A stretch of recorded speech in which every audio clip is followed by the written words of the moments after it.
and welcome to Conversations with Dr. Steven Greer. And this is Dr. Greer, and I'm very glad to be here on the World Puja Network, which hosts us every 2 weeks to bring you an update and information from the Center for the Study of Extraterrestrial Intelligence and Disclosure Project.org. We are going to be talking today with Dr. Jan Bravo, who is a fellow emergency physician and also on the board of directors of CSETI and Disclosure Project, and we're going to be focusing on the case for universal peace, and it's sort of an apropos topic for the season. We're in a season where we hope for peace on Earth, and now we're going to take you to a vision of peace that is not just on Earth, but is interplanetary and universal. And so that's really the focus of our conversation today, and of also sort of the vision of the path forward for the human race. As all of you know, one of the projects of CSETI is to make open and peaceful contact with civilizations that are intelligent species who have reached Earth or observing Earth, and to do so in the foundation of universal awareness that this is the really central thesis of not only the protocols that we use for making contact, but the underlying, underpinning philosophical perspective that all creatures in the universe, including humans, are awake, and that a mind is a singularity, that the oneness of awareness and mind is a true experience and state that is the foundation for all the work that CSETI is doing and all the work that humanity has to engage in to become an interstellar civilization. So that's sort of an overview of what we'll be discussing. I'd like to welcome Dr. Bravo to the show. Thanks for being here. Thank you. It's a pleasure to be here today. Yes. So I just wanted to ask you kind of what your perspective is on this subject, Jan, from the point of view of having been out under the stars for dozens and dozens of weeks doing contact, and sort of what your experience of it is. Well, that's a good question. My experience, first of all, has been amazing. It's written up, had many people write up the experiences, and there's much information on our website. But I will say today, it's an interesting exercise in humanity, in relations, not just humanity, but getting to know other beings and other people, and realizing not only is that possible, but it's happening. But part of it is that I've come to realize that we need to make an effort, and our effort needs to be for the right reasons. Right. And when we do put out good intentions and really try to have relations, this is probably how relations should be among countries and really among all peoples. If we put out the intention and really go with an open heart and really wanting peaceful interaction, it happens, and it happens every time. So that would be my first statement. It's there and it's possible for all of us to do, and we've had a lot of experience with it. Right. And, some years ago I wrote a paper that's in the first book that I wrote called Extraterrestrial Contact, the Evidence and Implications, and in that I talk about the evolutionary selection of non-hostility in interstellar civilizations. And really what I mean by that is that any civilization that can go from a distant star system to our solar system has crossed way beyond the nuclear threshold or the atomic energy level of technology into what we've discussed often on the show, the transdimensional high voltage scalar type of technologies that allow for objects, which of course this is very apropos in the World Puja Network, but it's very Vedic, is to where they literally dematerialize at one point in space and time and can reappear at another through resonant fields that are very, very high frequency, high voltage systems, which means that a spacecraft and its occupants may be out in the Andromeda Galaxy 2.5 million years from here will literally drop out of linear space-time in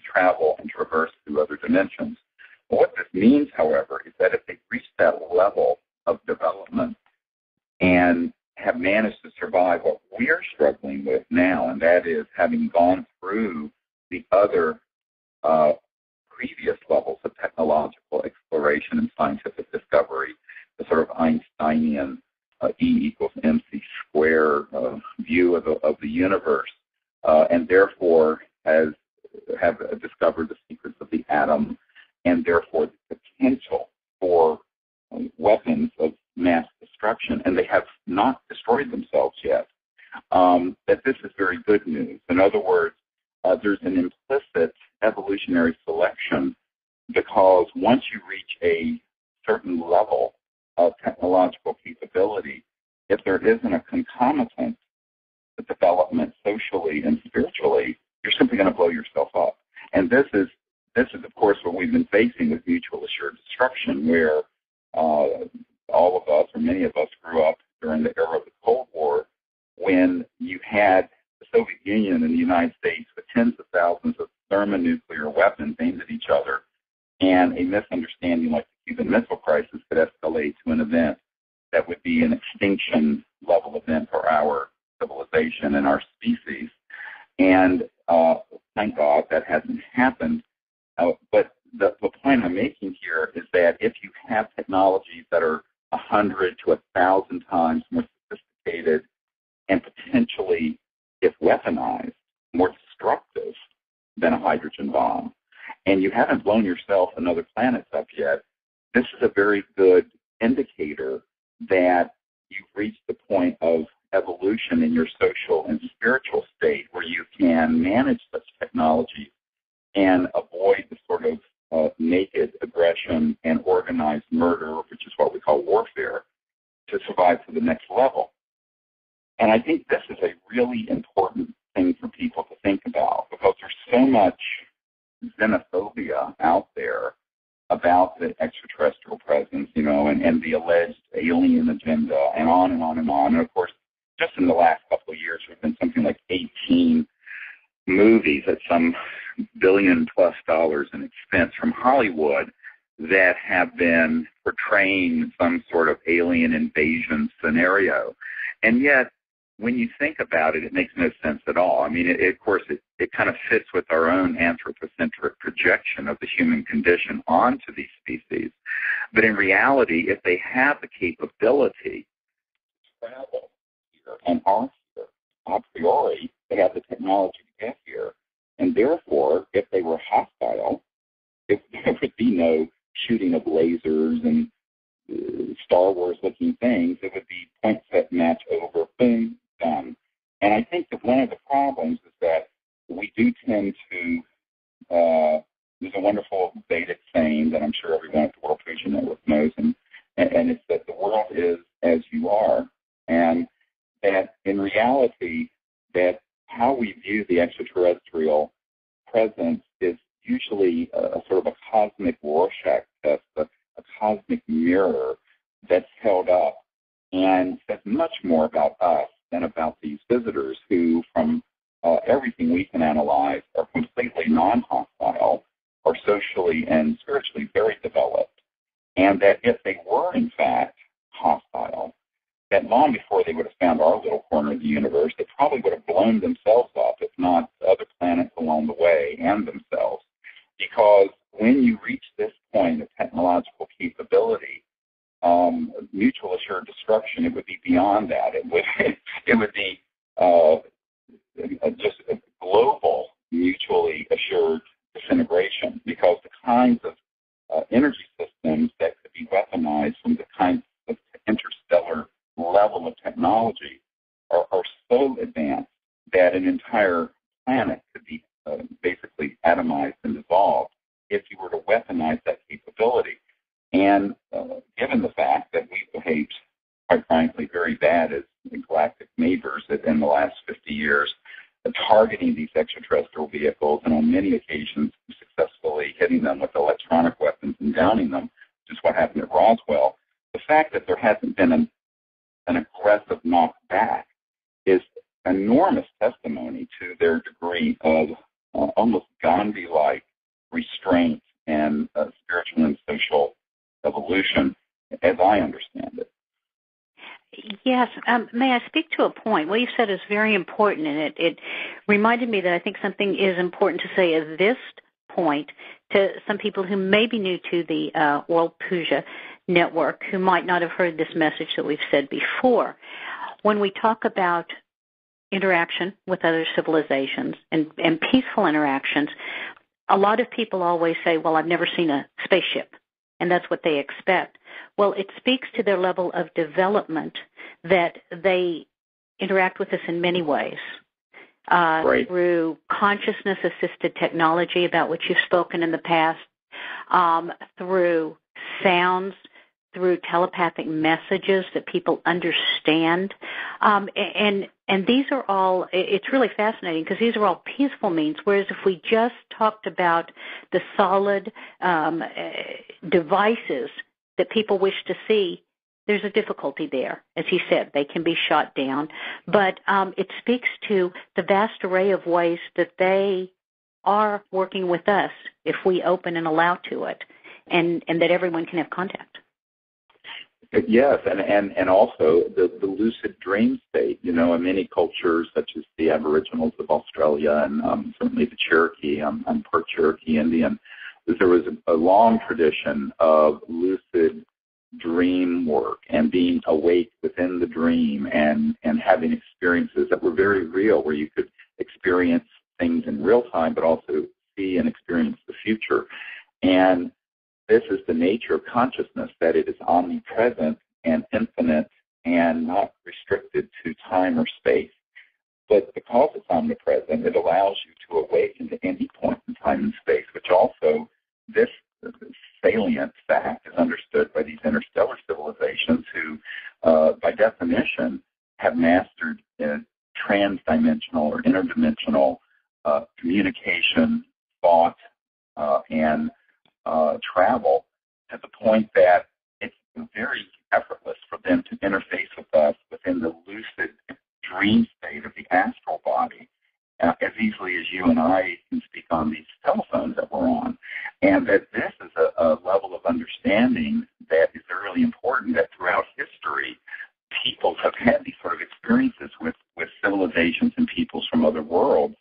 And I think at one time, most of it was written off as either mythological, imaginary, or something from only the spirit world, when in reality, many of these experiences that are recounted by the Dogon tribe in Africa and throughout India and in the Vedas themselves, talking about the Vimanas, many experiences, while there could have been a component where there was a materialized craft or person there, could also happen in this state of consciousness, either during the lucid dream state or in the very deep meditative state, where you're then freed from the limits of space and time, and you're in this expanded state of universal mind or cosmic mind, and can begin to see, and it's been called remote viewing by pop culture recently, but it's really this ability of the seer and the individual to experience in consciousness these other realities and levels of varying dimensions, including the thought world, the astral, the pure consciousness state, where you can appear and see remote places.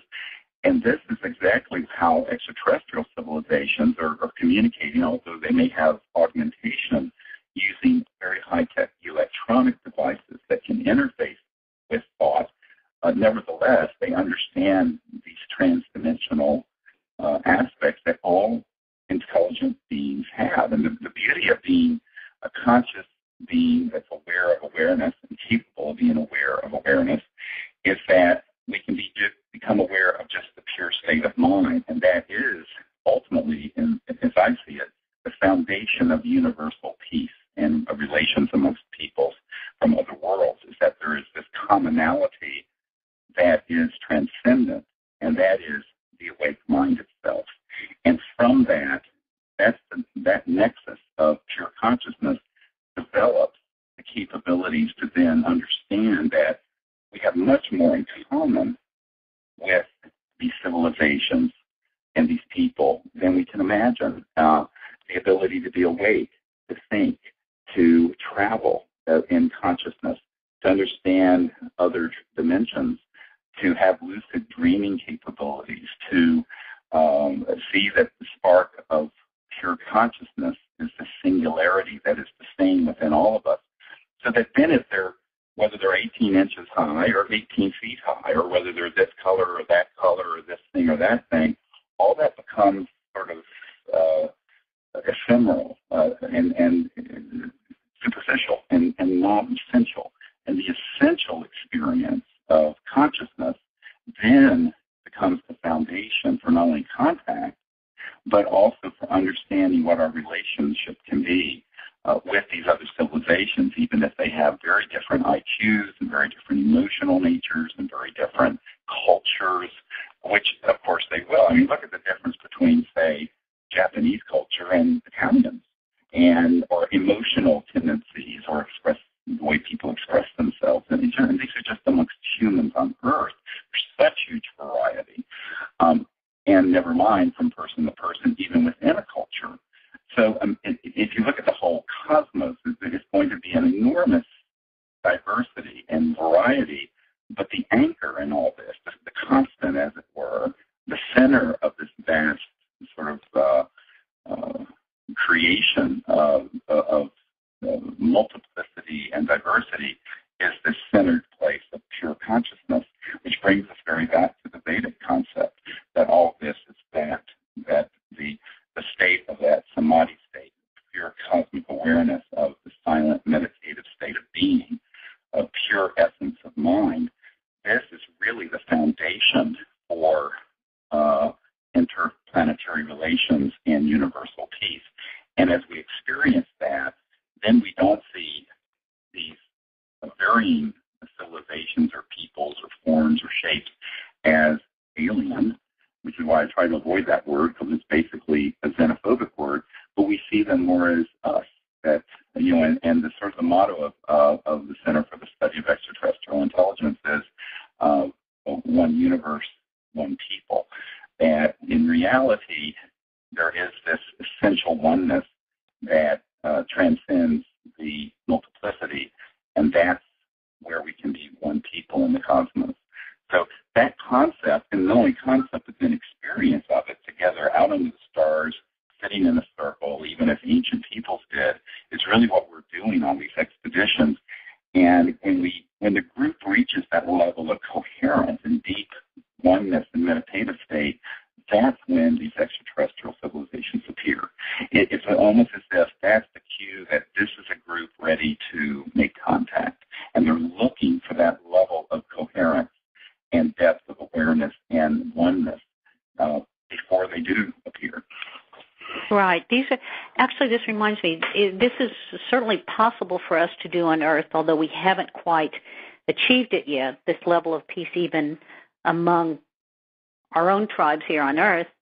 But we've seen hints of it, say after geophysical calamities, and we know it's possible. And to imagine that on a cosmic level is amazing and astounding, but we do it all the time when we're out in the field. We do, and the big challenge is understanding that humans and peoples, maybe from this planet and others, will always have differences, but it doesn't mean it has to go to the level of mass organized murder, which is warfare. And I think that this is the big step we have not yet gotten under control. Unfortunately, humanity is at this stage where our science and technology, particularly the classified sciences we'll get to in a moment, have surpassed our social evolution and spiritual evolution. And that's when a civilization becomes very unstable and dangerous, because we must be able to be ahead of our technology in terms of our consciousness and in terms of our level of social development, so that these scientific breakthroughs are used for life-supporting, healing, beneficial, and the advancement of civilization rather than the destruction of civilization.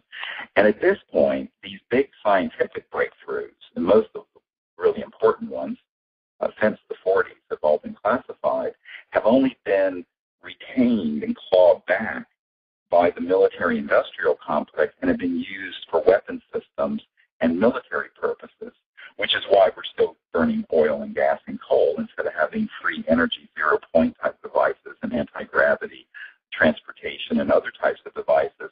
And that imbalance is causing society to get more and more off a path of evolution that is advancing and positive. And this is one of the big challenges, if not the big challenge of our time, is for the people to understand this and to organize the good folks who understand the needs of this in the future and say, well, look, we need to make a course correction, and here's what it should look like. That these technologies are used only for peaceful purposes, that we collectively will ensure that we will heal the earth and provide for her children and not weaponize these wondrous new sciences and technologies. And this is something we have to collectively come together and decide. It isn't going to happen through a Ouija board or ETs landing on the White House lawn making it so. Not that the White House would have any say in this anyway, but frankly, because these are classified projects that are beyond the reach of the president. And I think that we as a people have to understand these issues and organize to make this a reality. It is, in a sense, a true evolution revolution without, and a bloodless one, I should say, but in thought and in consciousness and ideas, in order for us to go from the current state of the world to a state that is advancing, peaceful, and where we're living in harmony with nature, but still in a very high-tech way. But to do that, these sciences and technologies have to be unveiled, but unveiled in a way that we assure that they're used for peaceful purposes.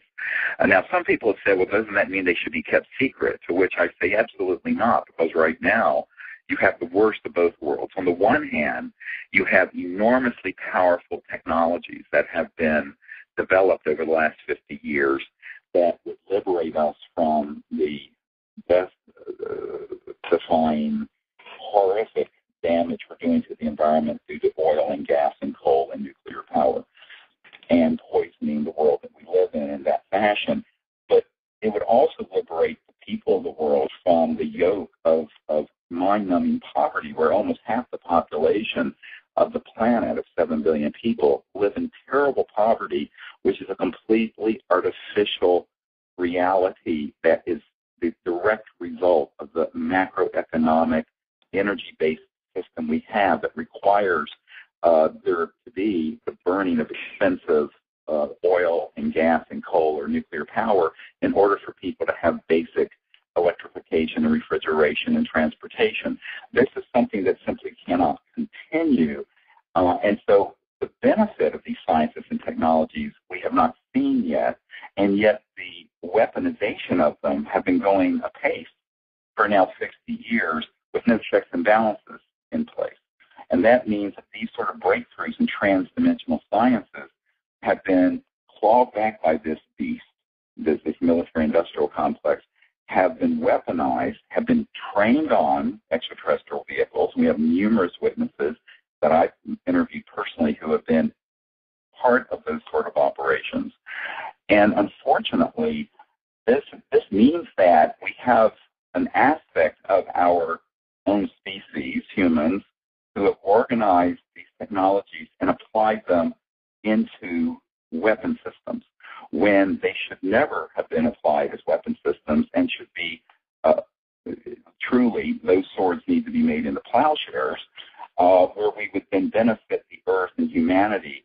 And this is an enormously pressing issue that you do not see people on Capitol Hill or in the White House or at the UN discussing.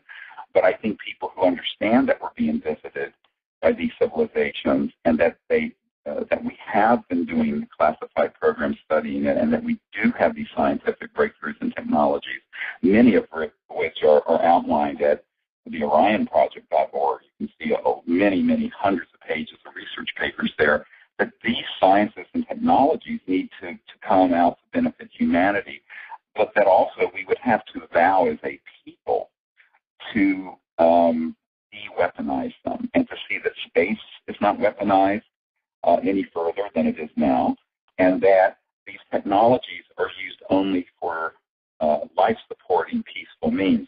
We can do that if we come together as a people and vow to. unfortunately, we live in a situation now where a very small percentage of the population has dominion over this subject in such a way that there are no checks and balances from traditional government, and the people have been completely misled on the issue. And so I think this is something that speaks to why disclosure is so important, and people can see what we're doing at disclosureproject.org for that, but also why we as a people need to come together and make contact with these civilizations around the Close Encounter of the Fifth Kind initiative, the CE5 initiative, which is described at CSETI.org. The reason for that is because these civilizations are really waiting for humans to answer a call, and it's a cosmic call that's gone out. And they're calling for humans to understand mind, transdimensional sciences, and how thought and consciousness can interface with space and time and electronics, which is exactly how they communicate through vastness of space, the great distances of interstellar space. And that's what we're trying to share with people through the training programs that we have, so that more and more people, thousands of people, begin to do this, and that creates a morphogenic field, as Rupert Sheldrake speaks of, that shifts the direction of this whole narrative away from conflict and alien invasion, in 18 movies that portray that, to universal peace and open contact and enlightened contact. And this is really the essence of basically why I left medicine full-time to do this. And I think that it's very important for people to understand that it's going to take that kind of sweat equity by the people, that it isn't going to happen from Booz Allen Hamilton or Lockheed Martin or from the White House or the UN or Hillary Clinton. It's most likely going to come from us. And then as a secondary effect, when more and more open contact begins to happen and it's inevitable, then these sort of traditional leaders will have to get on board. So we have to lead this. And if the people will lead, the leaders will follow. That's absolutely right. And thank you for addressing that question. I have to say, very often I hear people say, well, these technologies should not be out there, these new technologies to help everyone, because they'll be weaponized. And you've just given a good explanation why people deserve these technologies and how they should be protected. Yes, and it's an act of great compassion for humanity and for our future and our children's children's children to take this action. And it's also an act of compassion to Gaia, the Earth, who is a conscious living being, who is, by the way, female. I had a very deep experience meeting Gaia once when I had an experience out in space, and she is really suffering under the foolishness of what her children are doing. And we have to have the compassion to lift that burden from her that we have placed upon the Earth. And we can do it. The good news here is that we already have the scientific breakthroughs. We already have the knowledge. How do you bring it out? That's the question. And it's clear that it's going to take leadership from people who are not part of interest groups that want to keep it secret. I mean, it's just kind of, should go without saying. But if you're feeding at the trough of the current macroeconomic energy system, which is also very much embedded into the political system, it's very hard for those people to take a leadership role. The other part of it is that when people do try to step out on these issues, they tend to have murder incorporated show up on their doorstep and threaten them. And this is why there's strength and safety in numbers and in unity. And the reason we've been able to do Disclosure Project and get as far as we have with contact at CSETI.org and also the Orion Project is that we have, many, many thousands of people working to do this and millions of people who follow what we're attempting to do. What we have to do now is have everyone organized around not only their teams, contact teams to make contact, but efforts to work together to bring out and disclose these sciences and technologies in a way that is safe, in a way that benefits the human race, and it also benefits actually benefits interplanetary relations. In other words, meaning that they're used for peaceful energy generation and cleaning up the Earth and going into space peacefully as a united people. So this is a very big change from how we've been behaving, but it's time for that change. And as we here are on the eve of 2012, the famous 2012 date, we need to look at the big changes that are coming and take the power of that change and direct it and nurture it in this direction of universal peace, and not slide into the old ways of an us versus them mentality. And one of the problems is that there is this tendency for humans, if someone is different from a different tribe or ethnicity or what have you, race, religion, is to view it as otherness, and therefore we should kill them or we should fight with them. And this sort of instinct, tribal instinct of division, is something we have to transcend, but ultimately it won't be transcended as much on the level of the intellect as it will on the level of the heart and of the mind and the spirit, which is why the experience of the universality of mind is so important. It doesn't mean that there won't be differences and there won't be conflicts and disagreements, but it means that we would be able to find ways of moving past them so that we don't go to the point of overt warfare and mass organized murder, which is what warfare is. I mean, once a person asked me about, why don't the ETs just come in here and clean up the mess and, land on the White House lawn? I go, look, certainly they understand that civilizations such as ours have to learn these lessons, and that if we don't learn them through our own conscious evolution, it's not learned. It's imposed from outside and it's artificial.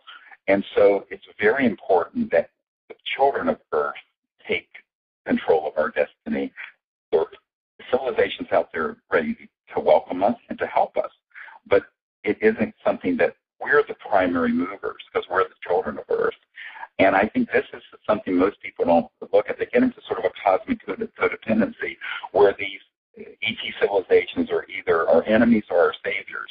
And in reality, we have to empower ourselves spiritually and culturally and socially and organizationally to make this transformation happen in conjunction with these civilizations, but not in a codependent way where we sort of think we're going to sit back and these civilizations are going to swoop in and fix all these problems for us. I seriously doubt that's how this is going to play out. So I think that, that they're very patient, obviously. I think the extraterrestrial civilizations, the contact we've had, the meetings we've had, the remote view experiences we've had with specific species from various planets, there's a consistency in the message from them, and that is they're very much wanting to have this contact, but they very much want to see humans correct these fundamental problems that have evolved over the last 100 years on Earth, which have moved us off our optimal evolutionary path. The optimal evolutionary path would have been a few decades of fossil fuels and about 100 years ago, the release of these advances in transdimensional electronics and some of the work that Tesla began to discover, as well as Faraday and Maxwell, that got swept away. And we would have created a civilization that would have been peaceful and would have been abundant and provided for all the children of the earth, so that we weren't in this zero-sum game of fighting over resources and fighting over land and territory. This is something that we have to do. And it's really very empowering to realize, however, that the sciences and knowledge are there, and also the science of consciousness has developed enough that we understand how people working together from a deep level of awareness can make what seem like miraculous things take place, and that the conscious mind is omnipresent, and that as you experience that omnipresence and universality of mind, it's particularly with a group of people, there's a multiplier effect that's exponential, not just arithmetic, that empowers that direction of change. And this is what's so exciting about going out into the stars with a group of 20 or 25 people in this state of cosmic awareness, making contact and working on these issues together is that it does have that empowering effect. It's prescient timing for this conversation, because as we come on into 2012 and getting close to December 2012, it reminds me of Y2K in the year 2000, and people got so caught up in the fear, and right. They bought into the fear of what would happen, and we're still here, moving along, 11 years later, almost 12. Now, thinking about coming up to 2012, I know there are a lot of documentaries about the fear, and there's so much time spent on that you have just mentioned what we can actively do, applying ourselves. What is our choice to do? Stay in fear or move forward? We have some great trainings coming up this year, which I'm very excited about, and I think the contact's going to be amazing. And we're not going out there in fear. And I think that the more people who realize that there's choice in a lot of things that we do can really help put us over, build up that morphogenic field and get humanity where we want to go. Yes, and the attitude of the people who wish to make contact informs whether it occurs or not. It's interesting. Some years ago, we had a person who had tried to come to some of these events that we found later was really involved for ulterior purposes and was filled with all kinds of fear and other issues. And every time that person was around, the ET craft and beings would not be there. But if the person couldn't make it out that night or had gone into a building or what have you, they would come in. And it was almost like clockwork. And this sounds almost unbelievable, but that they absolutely know what the intention is, because transdimensional sciences and technologies, I hate to say that they're reading everyone's mind, but they certainly know the intent of why someone would want to go out there. And if they have in their mind an operating paradigm of, I'd like to get to know about this subject so I can become, I later found out this person wanted to become the next Rockefeller of energy and learn what the sciences and technologies were so he could become a trillionaire. And this came out after the fact, but the point I'm making is that these extraterrestrial spacecraft and people would not appear when this person was around, which was really kind of bizarre until later we learned what the real agenda was that was operating in this man's heart and mind. And this sounds really magical to folks, but it isn't if you understand transdimensional technologies and sciences, and that these civilizations really are not wanting to interact with people for that purpose.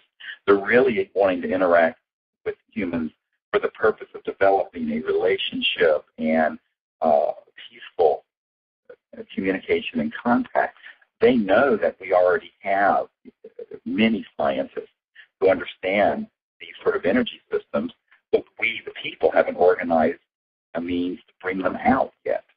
And so it's not like the ETs are going to land and hand us a device and say, here, let's manufacture this through General Electric. Well, General Electric actually has these sort of technologies that they put on a black shelf, as have many other corporations such as Lockheed Martin and other big industrial behemoths.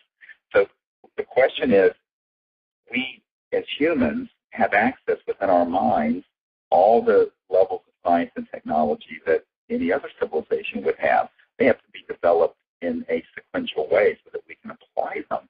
But the big leap forward hasn't happened yet in terms of applying these non-local sciences and technologies that pull energy out of the fabric of space-time and that are transdimensional sciences and technologies, because there are so many vested interests that have squashed it over the years. And the squashing of it is something that has been very well thought through and is ongoing, as certainly Dr. Bravo, you and I have experienced with the Orion Project.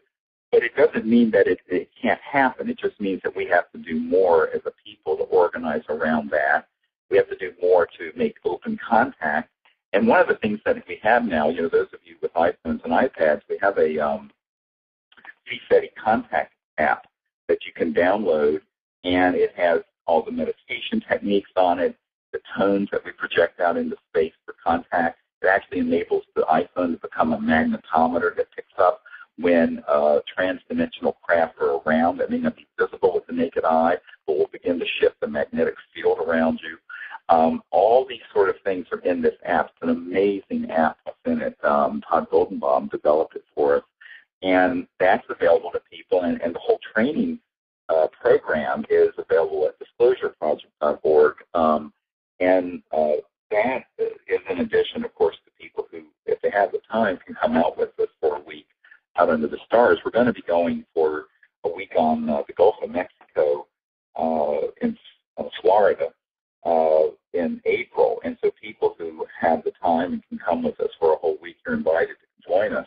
Last year when we were there, we had the most extraordinary contact that took place right on this beautiful state beach that we had exclusive use of for the week. And there was literally 3.5 hours of transdimensional energy fields and craft appearing and disappearing right on the beach and over the mangroves by the beach, and was filmed and witnessed by people for 3.5 hours.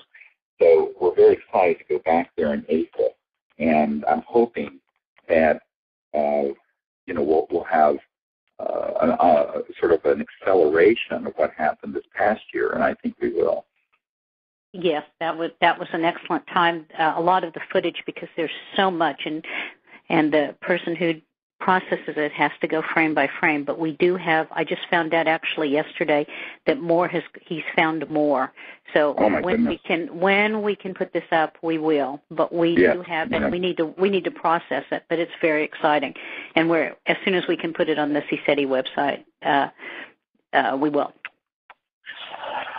So, yes, and we have volunteers come forward to help us do some of this on YouTube. Unfortunately, I'm not the person to do all that internet and tech stuff, and everyone we're dealing with are volunteers and have their day jobs and lives. So, but at any rate, we're going to try to get these things out as soon as we can. And one of the things that people can also do is that they can form their own local contact team and then be part of a global contact initiative that Costa, who's been on the show with me a couple of times, is helping coordinate.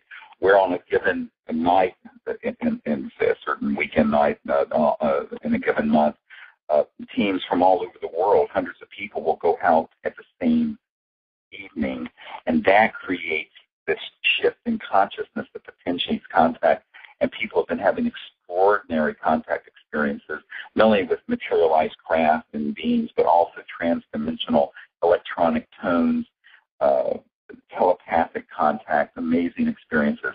And so that's something that people can also be part of, and information on that is at CSETI.org as well. So, yes, I will say that many of these people, and especially a lot of people, even though people come from all over the world to the trainings, so many of these people, I just want to emphasize, have never been to a training. They've just gotten information from the website. It is there. And many people, of course, if anyone who looks into this subject, is sort of turned off immediately by all the negativity on it, everything from abductions to cattle mutilations to this thing to alien invasion and blah, blah. And, basically, many times that, of course, I've been challenged more than once with people saying, well, what if there are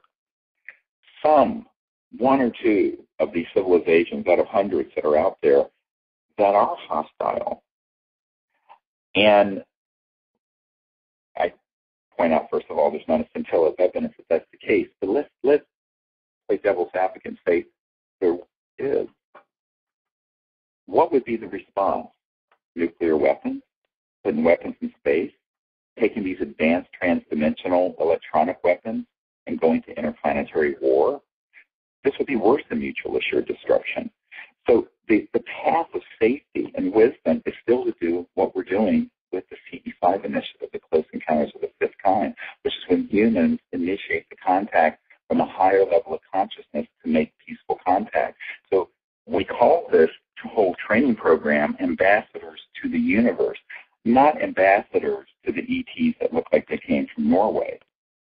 So I think that it's really important to understand that we have to transcend the sort of latent racism and xenophobia that permeates the UFO subculture, and understand that even if it were true, and I'm not at all saying it is, but even if it were true that there is a civilization out there, wouldn't be the wise path be exactly what we're doing?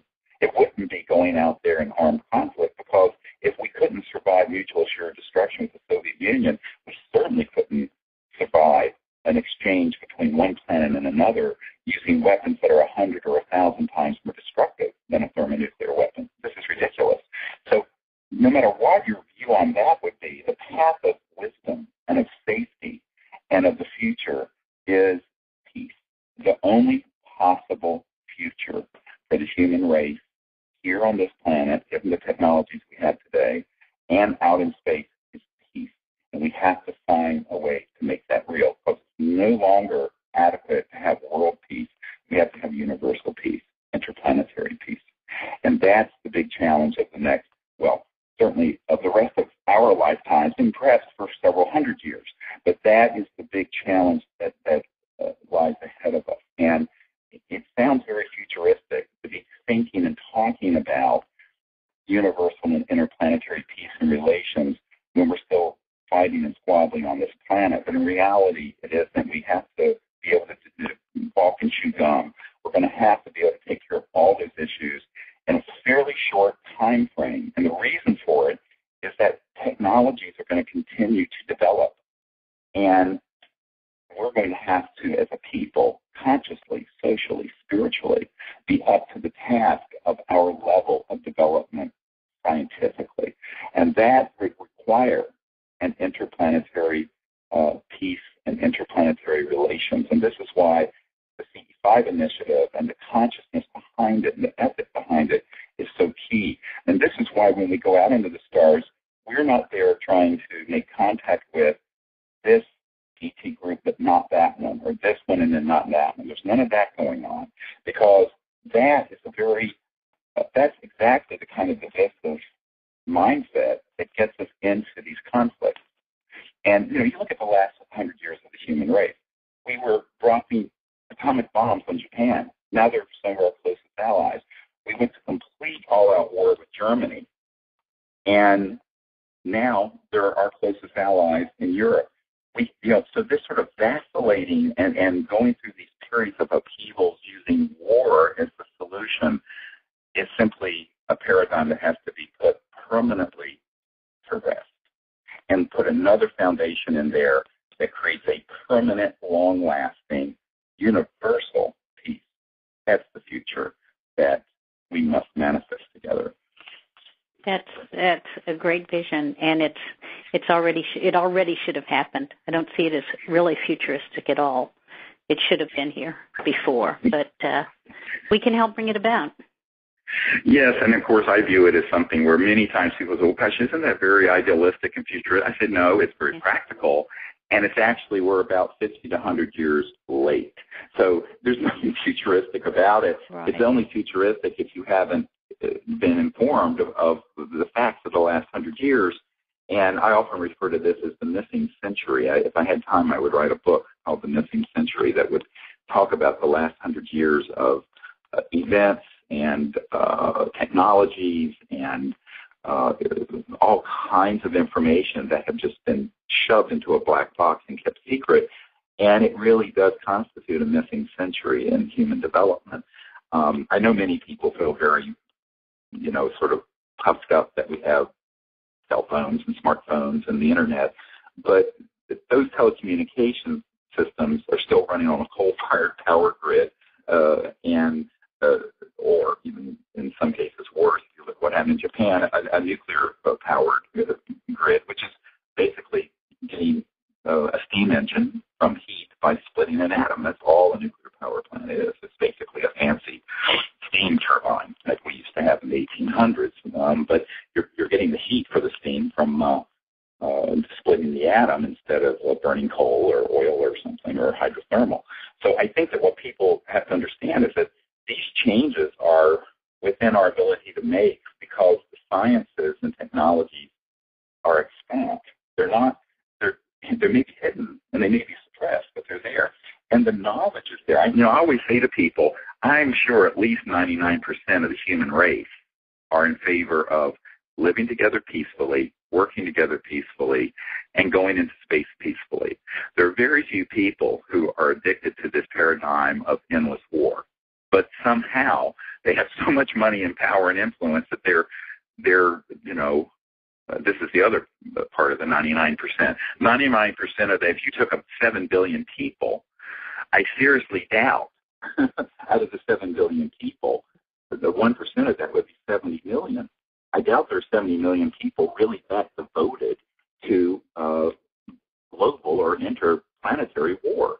And so more than 99% of the human race would embrace this vision. And so we have to articulate it, share it, and organize around it to the best that we can, because that's really the only viable future. We really only have one option. It's either annihilation or peace.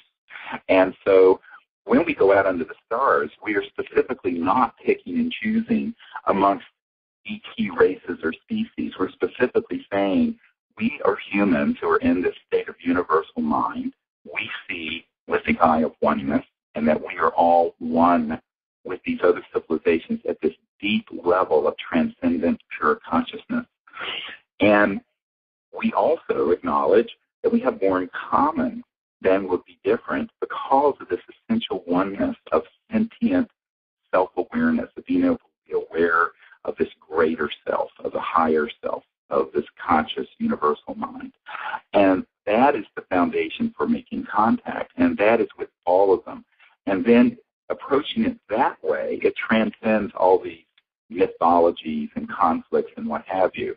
And if we have to do that with each other as well, whether someone is of another race, or if someone's gay or straight, or if someone is a different gender, or someone's a different ethnicity, or what have you, that basically we need to see the light of awareness and spirit within that person and see, well, we have a lot more common with that than we do whatever cultural differences there would be. This is a true spiritual challenge. And I've always said that the root of our problem on this planet is spiritual, and therefore the solution will be spiritual. Yeah, that makes sense. Well put. So, well, I do want people to feel free to join us at this event that we're having in Marco Island, Florida, that will be in April. The information and dates for that are at CSETI, CSETI.org. And we're going to also then this summer be out in the Rockies of Colorado for a week, and then we will be at Mount Shasta, California, in August. And so we have a number of events planned throughout the year. And then we'll be in the desert Southwest later in November of 2012. So we have a number of upcoming events that are posted up on our website. So if you'd like to join us, we'd like to extend a heartfelt invitation to all of you who appreciate the importance of universal mind. And one of the things we do at these, and I've taken to doing this pretty much every night, is I do a puja that brings in the power of universal mind and a remembrance of the teachings of the great masters that are universal in their perspective. And we love doing this in our circle when we can, if it's not windy or bad weather, out under the stars or right at sunset together. And it's just a wonderful way of starting our contact event for the evening, is to do a puja. So I normally don't talk that much about that, but it's the World Puja Network. Of course, everyone on the World Puja Network understands the tradition of the puja, and also of universal consciousness and the science of consciousness. So that is the foundation of what we're doing, and we hope that some of you who are listening will join us at these exciting events out under the stars. Yeah, and again, if you have some wonderful event happen or something you wish to communicate with us, please let us know. We'd love to hear about your experiences as well. Oh, yes, very much so. Recently we had a young man who's in college who learned I don't know if it was from the iPhone app or from the training kit program that we have, but he had not been on one of these trainings. I've never met this gentleman, but he had this experience where he practiced it, and he was going to bed doing the meditation protocols, and suddenly an extraterrestrial face and being appeared in front of him. And then he just fell asleep. And the next day, he was driving out to the mountains to go camping with his girlfriend. And it was in daytime. He was heading up in the mountains, and this beautiful spacecraft completely materialized and went along beside the car for a distance. And he actually sent us drawings, some very good drawings of it. And he couldn't believe, he initially thought all this couldn't be true and that it was just crazy. And he did it, and now he's saying, oh, my God, this is actually how contact is made. So, and, I tell people, you don't have to be, Sai Baba or Gurudev or Maharishi or Yogananda to do this. Every human being that's conscious and awake can become aware of that mind, and we give the meditation techniques and teach people to do the contact using thought with these ET civilizations. And if it's done with a pure heart and an open mind, people are astonished, really, at how easy it is, and also that these ET civilizations are eagerly waiting for us to answer the cosmic call that has been put out. They're waiting for humanity to do exactly what we're doing. Right. So let's answer that call. And when we come together in oneness to do that, that becomes a force for universal peace. So on that note, we will wish all of you happy holidays and a wonderful solstice, and also a great new year. And we hope to see many of you in 2012. So God bless you, and keep looking up. Thank you, Jan. Bye-bye.